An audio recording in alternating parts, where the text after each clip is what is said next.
কিবরিয়ার তৃতীয় ধাপের উপজেলা নির্বাচনে ভোট গ্রহণও কিন্তু শেষ হয়ে গেল। কিছু বিচ্ছিন্ন ঘটনা ছাড়া সারাদিনই কিন্তু ভোট মোটামুটি শান্তিপূর্ণ হয়েছে বলা যায়। তবে একটি বিষয় লক্ষণীয়, এবারও কিন্তু ভোটার উপস্থিতি কম। দেখেন, এই উপজেলা নির্বাচনের শুরু থেকেই ভোটারের উপস্থিতি খুবই কম। ইসি পক্ষ থেকে, নির্বাচন কমিশনের পক্ষ থেকে অবশ্য একটা কথা বলা হয়েছে। ইসি সচিব বলেছেন যে যেহেতু বড় রাজনৈতিক দল অংশগ্রহণ করেনি সেজন্য ভোটার উপস্থিতি কম। এটি একদিক থেকে সত্যি, কিন্তু আরেক দিকে বিষয়টা হচ্ছে যে বড় রাজনৈতিক দল অংশগ্রহণ করেনি কিন্তু ভোট তো হচ্ছে, সেই অনুযায়ী ভোটারের উপস্থিতি কম, এটি একদম পরিষ্কার লক্ষণীয়। এখন নির্বাচন কমিশনের দায়িত্ব হচ্ছে গিয়ে কারণটি খুঁজে দেখা, মানুষ কেন ভোটে আগ্রহ হারিয়ে ফেলছেন। এটা কিন্তু নির্বাচন কমিশনের উপরেও দায় বর্তায়, কারণ তারা কি তাহলে মানুষের আস্থা অর্জন করতে পারছেন না? এখন তাদের একটু নিজেদেরই খুঁজে দেখা দরকার সমস্যাটা কোথায়। আমরা আশা করব বাকি নির্বাচনগুলো অবশ্যই সুষ্ঠু হবে এবং কোনো রকম অনিয়ম বা কোনো রকম সহিংসতা হবে না। যাই হোক, আমরা প্রতিবেদনটি দেখি।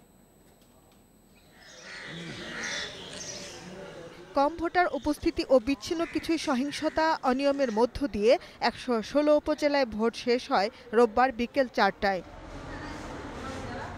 কিশোরগঞ্জের ১৩ উপজেলার বেশিরভাগ কেন্দ্রেই ভোটার ছিল কম। কটিয়াদী উপজেলায় ভোট শুরুর ১ ঘন্টার মধ্যেই স্থগিত করা হয় সবকটি কেন্দ্র। আগের রাতে ভোট বাক্স ভরার অভিযোগে অতিরিক্ত পুলিশ সুপার শফিকুল ইসলাম ও কটিয়াদী থানার ওসি শামসুদ্দিনকে প্রত্যাহার করা হয়েছে। রিটার্নিং কর্মকর্তা জানান, ব্যাপক অনিয়মের অভিযোগের ভিত্তিতেই কটিয়াদীতে ভোট স্থগিত হয়েছে। আমাদের প্রিজাইডিং অফিসারদেরকে ভয়ভীতি দেখিয়ে জোর করে তারা ছিল মারছে। তো আমরা এই বিষয়টি অবগত হয়ে আমরা আমাদের কমিশনের ঊর্ধ্বতন কর্মকর্তাদের সাথে আমরা যোগাযোগ করি। আমাদের কমিশনের নির্দেশনা মোতাবেক আমরা কটিয়াদী উপজেলা পরিষদের ভোট গ্রহণ আমরা আজকে আসলে বন্ধ করেছি। চট্টগ্রামের ৪ উপজেলাতেও ছিল না ভোটারের ভিড়। চন্দনাইশের একটি কেন্দ্র দখলের চেষ্টার সময় বাধা দিতে গেলে গুলিবিদ্ধ হন এক পুলিশ সদস্য। এছাড়া চন্দনাইশের দক্ষিণ জোয়ারায় নৌকা প্রতীকের প্রার্থীর লোকজন গুলি ছুড়ে কেন্দ্র দখলের চেষ্টা করলে পুলিশ বাধা দেয়। দুপুরে ব্যালট ছিনতাই ও এজেন্ট বের করে দেওয়ার অভিযোগে বাঁশখালীর ৪ ইউনিয়নের সব কেন্দ্রে ভোট স্থগিতের দাবি জানান ২ স্বতন্ত্র প্রার্থী। আমার ভোট আমি দিয়েছি, নিজের ভোট নিজেই দিয়েছে, কোনো অসুবিধা হয় না ভোট দিতে। আমরা এসে তাদেরকে সতর্ক করে দিয়েছি, আর পরবর্তীতে পরিস্থিতি একটু খারাপ হয়ে যায় আর কি, যার কারণে আমরা ভোট ২৪ মিনিটের মতো বন্ধ রাখি। এদিকে দুপুরে কক্সবাজারের পেকুয়ায় একটি ভোট কেন্দ্রের পাশে গোলাগুলিতে আহত হন ৪ জন।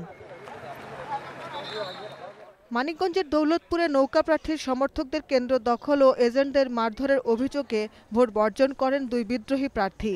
জিয়নপুরের ২৭ নং ভোট কেন্দ্রে নৌকা প্রতীকে সিল মারার অভিযোগে ওই কেন্দ্রের সহকারী প্রিজাইডিং অফিসার রুহুল আমিনকে আটক করা হয়। এছাড়া মানিকগঞ্জ সদর উপজেলার মত্ত সরকারি প্রাথমিক বিদ্যালয় কেন্দ্রে ইভিএম মেশিনের ত্রুটির কারণে প্রায় ২.৫ ঘন্টা ভোট গ্রহণ স্থগিত ছিল। তবে রংপুর সদর, গোপালগঞ্জ সদর ও মেহেরপুর সদরে ইভিএমে ভোট নিয়ে সন্তোষ জানিয়েছেন ভোটাররা। সুস্থভাবে ভোট দিলাম, ভালোই লাগলো। যে সিল মারাচ্ছে কত সুন্দর, এটা ভালো হইতেছে। ভালোভাবে অপারেটিং করার না কারণে সমস্যাগুলো দেখা দিচ্ছে। তারপরে আমাদের যে যারা এটার এক্সপার্ট আছে, আমাদের সেনা সদস্যরা আছে, তারা গেছে প্রত্যেক সেন্টারে। কুষ্টিয়ার মিরপুরে ভোটকেন্দ্র থেকে দেশীয় অস্ত্রসহ জাসদ সমর্থিত প্রার্থীর এক সমর্থককে গ্রেপ্তার করে পুলিশ। শেরপুরে ভোট হয়েছে ৩ উপজেলায়। ঝিনাইগাতীর হাসলিগাঁও ও জুলগাঁও কেন্দ্রে জাল ভোট দেওয়ার অভিযোগে আটক হন ৬ জন।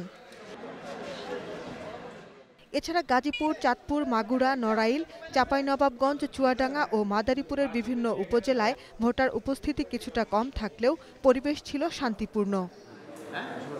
Shahnaz Parvin, independent news.